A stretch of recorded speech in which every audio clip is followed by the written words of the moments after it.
आप लोगों को इतना तो पता है कि एग्जाम बहुत नजदीक आ चुका है। अब आपके पास या तो दो तरीके हैं, या तो आप सेल्फ स्टडी करके जो है वो क्वेश्चंस को कर लें, या दूसरा तरीका ये है कि फास्ट तरीके से, क्योंकि यहाँ पे जो 4 घंटे में आप को हम लोग पढ़ाते हैं, 4 या 5 घंटे में जो भी हम आपको पढ़ाते हैं, वो आप अगर सेल्फ स्टडी से करने की कोशिश करेंगे तो बिल्कुल हो जाएगा, डुएबल भी है।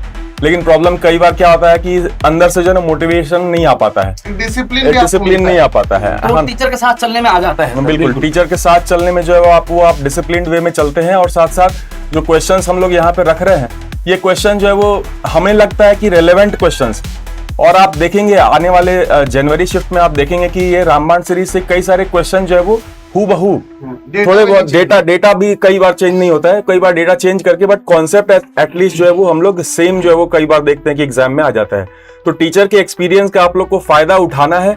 आप सोचिए, आप लोग बहुत लकी हैं कि केजीएस में आप पढ़ रहे हैं और यहाँ पर आपको लास्ट टाइम में रिवीजन के लिए अलग से कोई फी नहीं पे करना पड़ रहा है। आप घर पे बैठ करके अपने सराउंडिंग में, मतलब अच्छे तरीके से बैठ करके, आपको ना यहाँ पे आना है ना कुछ करना है। देखिए, क्लास की टाइमिंग भी 7 बजे से लेकर के रात के 11, साढ़े 11, 12 बजे तक की है, जिसमें कि बच्चा जो है वो सेल्फ स्टडी करता रहता है। तो इस चीज का आप लोग फायदा उठाइए। हम लोगों को बार बार क्यों बोलना पड़ रहा है आखिर कि आप यहाँ पर जो है वो क्लास करने के लिए आइए? ये तो आपको खुद ही पता होना चाहिए कि भैया एग्जाम नजदीक आ गया है, टीचर हमारा पढ़ा रहा है, तो आपको जो है वो क्लास करने के लिए आना है।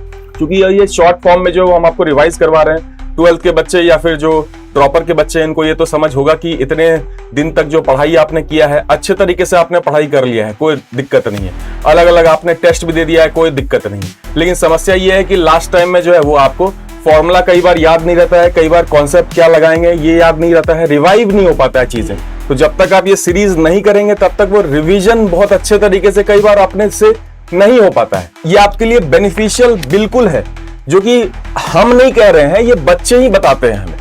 तो मेरे ख्याल से आप सभी लोगों को इस बात की क्लैरिटी है कि इस सीरीज को करने से आप फायदे में ही रहेंगे, नुकसान तो बिल्कुल नहीं होने वाला है ना, फायदे में ही रहेंगे।